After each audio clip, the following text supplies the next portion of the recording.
السلام علیکم ورحمۃ اللہ وبرکاتہ۔ الحمدللہ وکفا والصلاة والسلام علی عبادہ الذین اصطفیٰ، اما بعد۔ محترم سامعین کرام، نماز کے احکام و مسائل کے سلسلہ میں آج جو ہم باب شروع کر رہے ہیں وہ ہے سترے کا بیان، اور اس میں چند دروس کو ہم انشاءاللہ تعالی ذکر کریں گے۔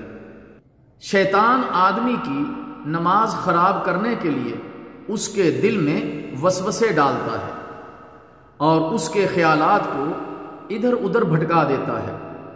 شریعت اسلامیہ نے شیطانی حملوں سے بچنے کے لیے نمازی کو اپنے سامنے سترا رکھنے کا آرڈر دیا ہے۔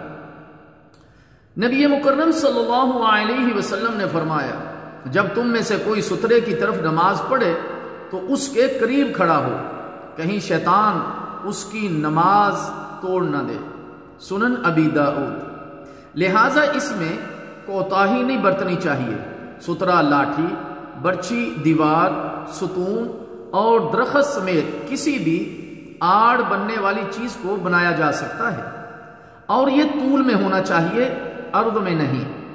بعض جگہ دیکھا گیا ہے کہ ایک لمبے بانس کو سامنے رکھ لیا جاتا ہے جو زمین سے کوئی 1-1.5-2 فٹ اوپر ہوتا ہے۔ یہ انداز صحیح نہیں۔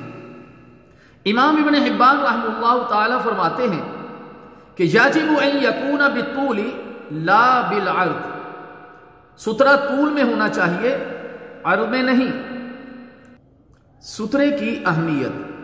نبی مکرم صلی اللہ علیہ وسلم نے ارشاد فرمایا، اذا قام احدکم یصلی فانه یستره اذا کان بین یدیہ مثل آخرۃ الرحل۔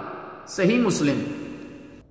تم میں سے جب کوئی نماز پڑھنے لگے اور اس کے سامنے پالان کی پچھلی لکڑی کے برابر کوئی شے ہو تو آڑ کے لیے کافی ہے۔ ایک اور موقع پر نبی مکرم صلی اللہ علیہ وسلم نے فرمایا، لا تصلی الا الی سترہ۔ ابن خزیمہ۔ کبھی سترے کے بغیر نماز نہ پڑھو۔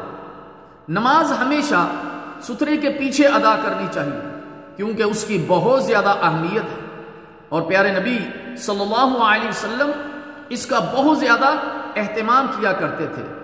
لیکن اگر کسی وجہ سے سترے کا اہتمام نہ ہو سکے تو نماز ہو جائے گی۔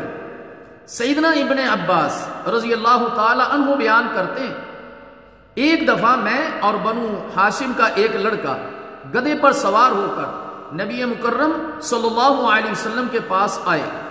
آپ صلی اللہ علیہ وسلم نماز پڑھا رہے تھے۔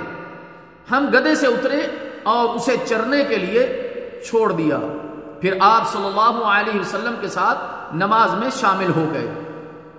ایک شخص نے پوچھا، کیا آپ کے سامنے نیزہ تھا؟ تو انہوں نے فرمایا کہ نہیں۔ مسند ابی یعلا۔ انشاءاللہ تعالی باقی سترے کے احکامات دوسری مجلس میں ذکر کیے جائیں گے۔ والسلام علیکم ورحمۃ اللہ وبرکاتہ۔